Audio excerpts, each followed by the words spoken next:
Oh man, it's not every day you fight someone like Clay Guida. I'm curious if, as you're heading into this Saturday, you're thinking, man, what a name to have on my resume. Yeah, I'm really excited to fight someone like Clay Guida. Time to go out there and give it my all. Yeah. Do you sort of, because he's been around for so long, right? You've got more tape to watch on him than any of your other opponents, probably. Do you know exactly what to expect in the cage on Saturday?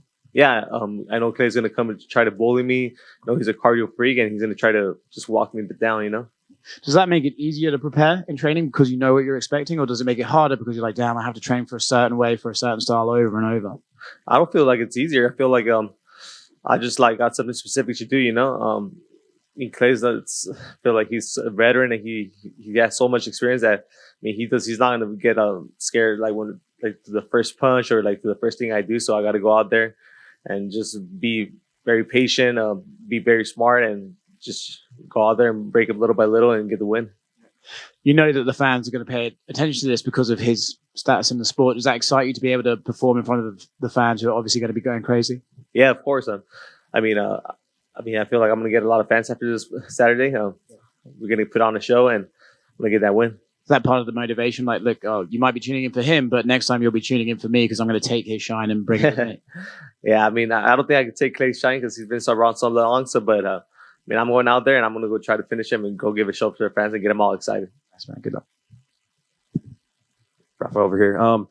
Obviously, Mexican MMA right now is booming like never before. I know you're very proud of your heritage. Talk to me about like how proud you are to kind of see Mexicans doing so well and Mexican representation in the UFC. I'm very proud because it took a long time for us to get here. I feel like my fighting style is very Mexican. I'm always going forward and just throwing a lot of punches. I'm never backing down. I feel like all my fights are never boring. I feel it's always like blood. Something. So that's a Mexican style of fighting right there. I know Dana's been teasing maybe doing a card at some point back in Mexico that, that's one of his priorities going forward. So is that something that you would love to do at some point in time, I'm assuming? Yeah, of course. I started my career in Mexico, my first 4 fights, but after that, I've only fought once in Mexico City. It'd be awesome for me to go back out there and just give the fans a show. And it seems like International Fight Week this year is going to have Yair and Brandon Moreno on that card. So maybe that would be a nice one for you to turn around. Yeah, Vegas is like second home for us, so we got to go out there. Great, thanks. Hey, Rafa. There was a lot of hype on you coming from Combate. Do you feel like you're finally getting the respect that that you deserve? Obviously you didn't start so hot in the UFC, but now you finally found your footing, and I don't know. Do you feel like you're finally getting the respect you're getting? I feel like I'm starting to get a little bit more momentum. You just got to take it a fight by day, fight by fight, and you just go out there and give it my best. I came in undefeated, got a few losses. They didn't feel good, but it was just all learning and experience. I got here in the UFC trying to be like super bad and just like trying to get that finish. And that doesn't work here. You got to break through little by little. Everybody's been tested. Everybody's been through a war. So you just got to be smarter out here. Was it true that it was Cub Swanson? What was the one to tell you you finally got to the UFC and then you were trying to bring your style that you came in, and he was the one that told you stop and kind of chill out? Yeah, he told me because I felt like when I fought Nazareth, I came out super hard in the first and second round. Then I started gassing out. When I fought Gritzmarker, I did the same thing. I was always hurting people, but I was starting to slow down by the end of the round. He was like, "Look, dude, you can hit people so hard, but you gotta know that they don't go down by their first punch. You gotta calm down, be smarter, piece them up, little by little, because they don't fall for the first punch. Everybody's been tested. Everybody's been through a war. Everybody here is the best in the world, so they don't get scared. They have the same goal as you."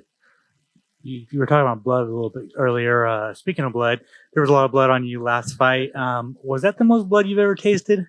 Yeah, for real. So that was 20% of my blood right there. But at the moment, to be honest, I just wanted to get that finish. I was going so hard because I was like, man, how judges are. They go a lot of base damage. So I wanted to go out there and just leave it clear that I won. It was a hard fight. And then finally, did you do half your camp in Colorado, half your camp in California? Yeah, no, I always do most of my camping in Denver. I just do the last 2 weeks with Cup out there in California just to go review over the game plan and just like work specific things that he wants me to do. What do you think of Justin Gaethje versus Rafa Garcia? Man, Gaethje is awesome. He's just a badass. I mean, there's the way he fights is just like I'm always excited. I just watching him is just like I don't know. It's gonna be a good fight every time Gaethje fights in there. What's it like sparring that guy? Hard rounds. That's all I gotta say. Hard rounds. Rafa, en español, si puedes. Sí, sí. Van a ser, comparado a tu primera pelea, va a ser un rival tal vez con más experiencia. ¿Qué tan diferente fue la preparación para esta pelea? How different was the preparation from your previous fight to this one? Pues nos enfocamos mucho en Clay, ¿me entiendes? Lo que nos enfocamos mucho es poner gente que siempre está moviéndose y que siempre está queriendo poner presión hacia frente, hacia mí y siempre quiere, cuando estoy entrenando, quería hacerlo caminar a la gente para atrás, siempre hacer que ellos se caminen para atrás, porque es lo que Clay quiere. Clay quiere hacerme caminar para atrás y quiere quebrarme poco a poco. Clay tiene un muy buen cardio, siento que nunca se cansa y pienso que si yo que lo hago caminar enfrente, lo pienso estar en su espacio, pienso no darle chance de respirar, pienso que eso me ayuda bastante en esta pelea. Ya última pregunta. La gente aquí, los latinos y mexicanos que viven en Kansas City, no están muy acostumbrados a tener peleadores mexicanos que viven aquí. ¿Qué tan especial va a ser pelear y tener apoyo latino, especialmente mexicano, y ver las banderas cuando entres al Cimobo? Va a ser muy especial, ¿me entiendes? Todo el apoyo de toda la gente me motiva bastante. Siento que tengo bastante gente detrás de mí que me ha ayudado y que me ha ayudado a llegar aquí, ¿me entiendes? Con sus motivaciones y con todo, ¿me entiendes? Ya habías respondido un poco de esto, pero ¿cómo ves el momento de los peleadores mexicanos en el UFC? Siento que estamos en un momento muy bueno, siento que estamos avanzando bastante, es algo que tomó mucho tiempo. Estoy muy orgulloso de todo, de lo que ha pasado y quiero ser parte, ¿me entiendes? Quiero ser un campeón yo también. Gracias, Rafa. Gracias. Hey, right here. Going off the all the blood. I mean, that look, you look like you came out of a horror movie on that one, man. Like it was rough. Do you like?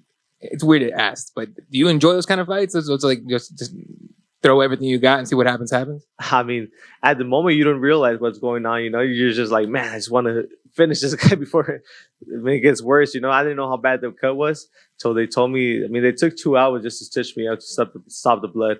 So, I mean, that was pretty hard. How real was the fear in the cage that they would, the doctor might come over, look at you and be like, hey, man, no more? I mean, I was pretty sure they weren't going to stop it because the cut was on top of the head. Yeah. I knew that.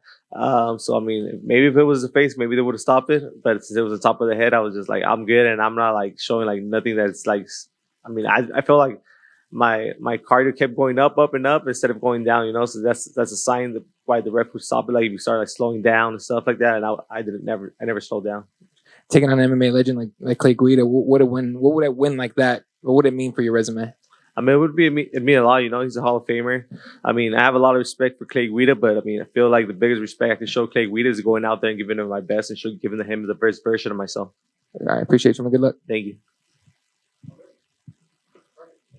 Thank you.